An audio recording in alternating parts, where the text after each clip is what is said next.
इंसानों का सम्मान करना तो दूर, बहुत से तो गुरु का भी लिहाज नहीं करते। उनकी दृष्टि में गुरु भी कोई मायने नहीं रखता। वृंदावन में एक नवयुवक आया, ऑस्ट्रेलिया से आया था। उसके मन में योग, उपनिषद, कृष्ण महाराज की गीता को पढ़ के वैराग हुआ। इतना ज्यादा वैराग हुआ, उसने निश्चय कर लिया कि मैं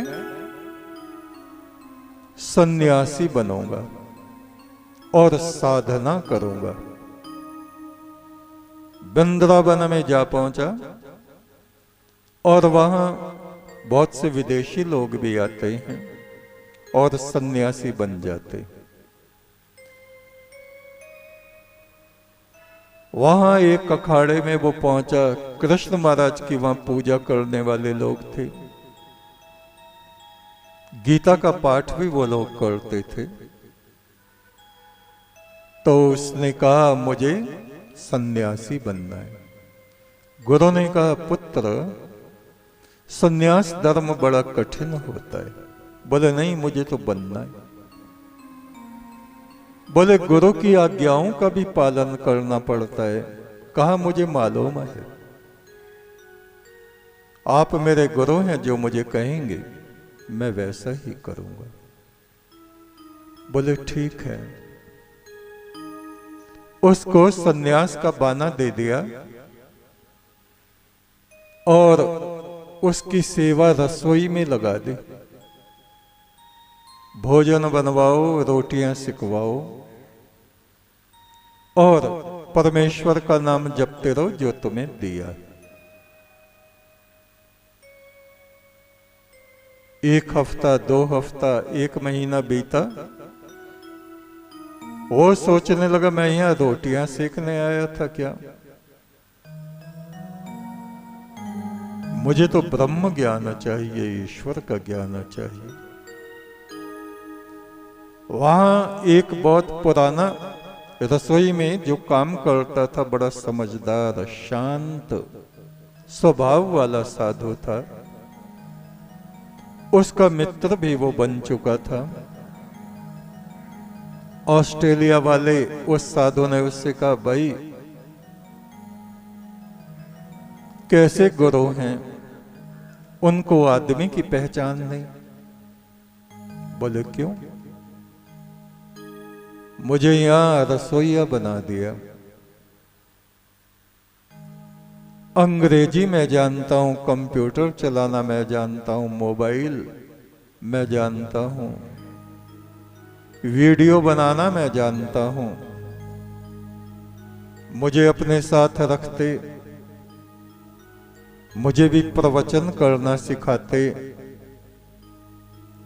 गीता के उपदेश मुझे देते। का वो तो रोज सुबह शाम होता नहीं क्या उपदेश, हम सब सुनते। बोले ये कोई बात नहीं। गुरु ने ये नहीं सोचा कि ये ऑस्ट्रेलिया से यहां आया है। बोले भाई देखो, गुरु जो है ना, किसी से झाड़ू लगवाते हैं, किसी से रोटियां सिखवाते हैं, जिसको जैसा उचित समझते हैं वैसी सेवा देते हैं। और हमें गुरु में ईश्वर भाव रखना चाहिए।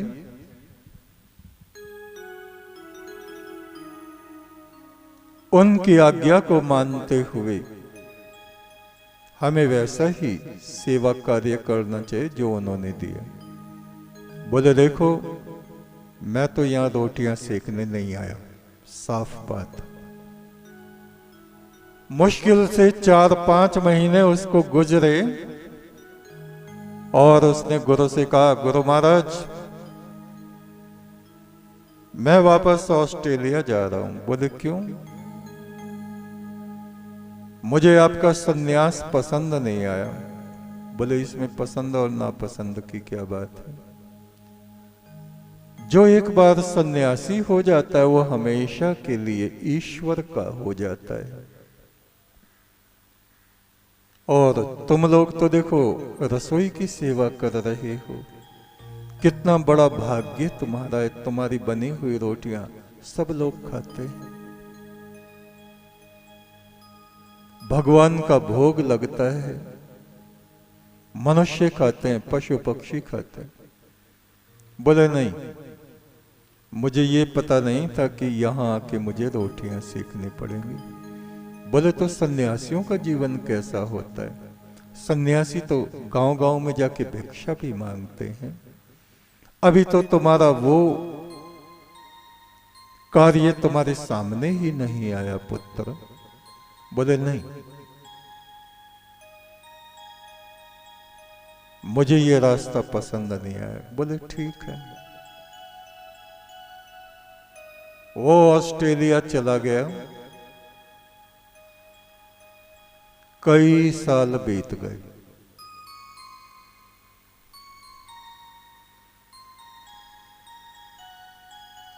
वहां जाके उसने विवाह कर लिया।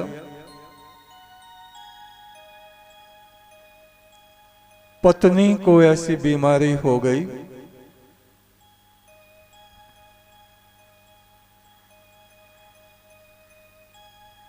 पूरे घर को खुद ही संभालता।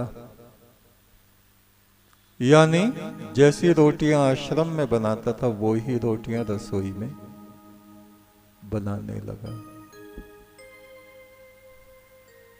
पत्नी की मृत्यु हो गई।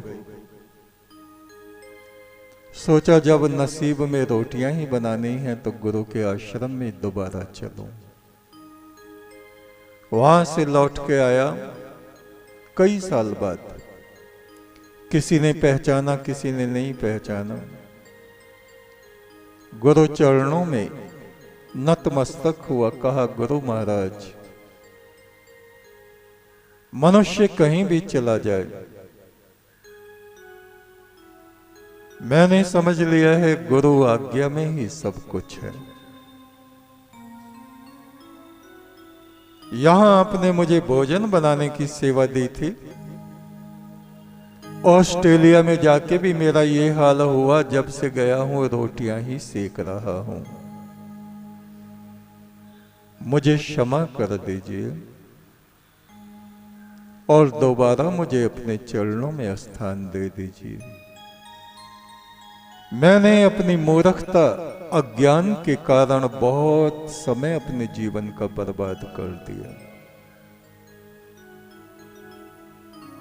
गुरु ने करुणा से भरे नेत्रों से उसे देखा, उसके सिर पे हाथ फेरा, हृदय से लगाया, कहा पुत्र,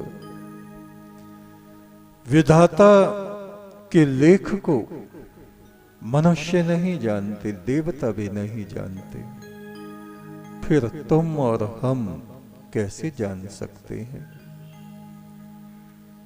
जिस मनुष्य के हृदय में सन्यास का विचार आता है तो समझो परमात्मा ने उसे अपनी तरफ आने के लिए आवाज दी है। अगर वो परमात्मा की आवाज का, आदेश का सम्मान नहीं करता तो फिर तो संसार में रुंधड़ना पुंधड़ना ही है, दुर्गति ही होनी है।